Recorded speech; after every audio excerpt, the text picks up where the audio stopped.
11 июл президенти ҷумҳурии Тоҷикистон пешвои миллат муҳтарам Эмомалӣ Раҳмон дар деҳоти Лоиқ Шералии шаҳри Панҷакент бо бардоштани парда аз рӯи лавҳаи рамзӣ беморхонаи минтақавиро ифтитоҳ намуданд. иттилоъ дода шуд, ки беморхонаи минтақавӣ бо ҳадафи амалисозии сиёсати иҷтимоии роҳбари давлат барои беҳсозии сифати хизматрасонии тиббӣ ба аҳолӣ бо тарҳи муосир сохта шудааст ва имкон дорад, ки ба 25 000 аҳолии деҳоти Лоиқ Шералӣ, 4 деҳоти гирду атроф, сокинони ноҳияҳои Айнӣ ва кӯҳистони Масчоҳ низ хизмат расонад. миннатдории кормандони соҳаи тандурустии шаҳри деҳоти Панҷакентро ба пешвои муаззами миллат ба роҳбари олии кишвар мерасонам, ки чунки ҳамасола дар ҷумҳурии Тоҷикистон тамоми соҳаҳо рушд карда истоданд, аз ҷумла соҳаи тандурустӣ рушд карда истодааст.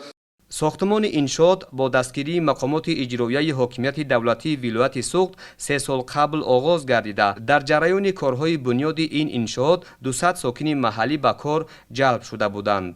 бино аз 3 ошёна ва таҳхона иборат буда, шӯъбаҳои бемориҳои амрози дарунӣ, ҷарроҳӣ, асабшиносӣ, таваллудхона, касалиҳои кӯдакона, озмоишгоҳ ва дигар ҳуҷраҳои ташхисию табобатии он бо 100 кати хоб ва дастгоҳу таҷҳизоти ҳозиразамон таъмин мебошад. зимни шиносоӣ бо имконоти мавҷудаи бинои навсохт, президенти кишвар муҳтарам Эмомалӣ Раҳмон ба сифати корҳои иҷрошуда баҳои баланд дода, масъулонро доир ба таъмини босифати сатҳи хизматрасонии тиббӣ ба аҳолӣ ва тарбияи ҷавонони соҳибихтисосу бо таҷриба вазифадор намуданд. беморхонаи мо дар як бинои якошонаи сохти солҳои 38 ҷойгир шуда, ки умуман шароити ба мардум хизматрасонӣ надошт.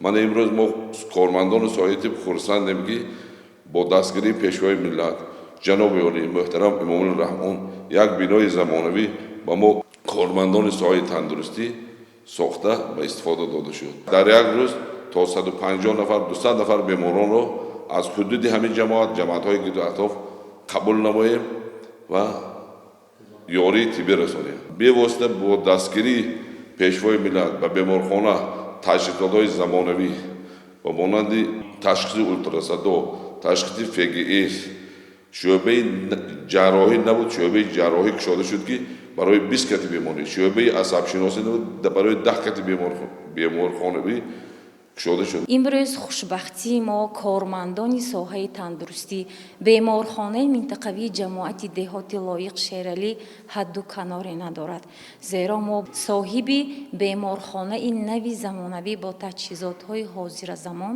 гардидем. бунёди дегхона ва пайваст намудани бино бо системаи гармидиҳӣ имкон фароҳам месозад, ки хизматрасонӣ дар давраи тирамоҳу зимистон ба беморон бемушкилӣ сурат гирад. пас аз шиносоӣ бо шароити беморхона, президенти кишвар муҳтарам Эмомалӣ Раҳмон ҳамзамон тариқи фосилавӣ 5 иншооти нави тандурустиро ифтитоҳ намуданд.